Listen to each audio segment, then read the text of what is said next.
mucha alegría, no me lo esperaba, porque no sabíamos que iban a hacer un premio a un personaje de Sant Cugat. Y mira, me dieron un reloj y una copa, que la tengo ahí guardada. Me hizo mucha gracia. Soy la primera de hasta ahora, que hay no sé cuántos hay ya. Pues con mi hijo pequeño, en el año 90, el Ferran, al campo viejo de Rambla Celler.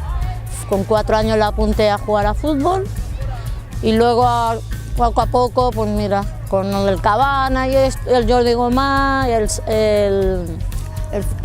bueno, todo lo de la directiva que había, la primera directiva que hubo aquí, el Solar, hicimos también la bandera que llevo a todos los campos que voy y unos gorros y hasta aquí.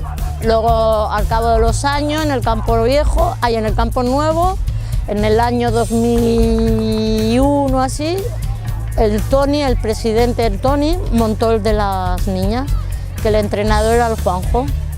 Y éramos 6 niñas y poquito a poco ya hemos llegado hasta el 2019, 90 y pico de niñas. Y empezamos con 6.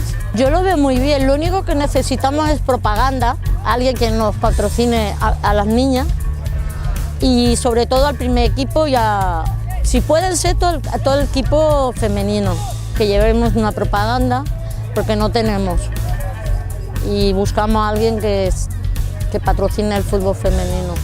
Yo llevo aquí en Sant Cugat 37 años y íbamos con mi suegro al campo viejo y empezamos a ir, luego vinieron los críos, hemos ido siempre a ver al primer equipo, a los equipos pequeños. A mí me gusta venir a ver a los pequeños y las niñas.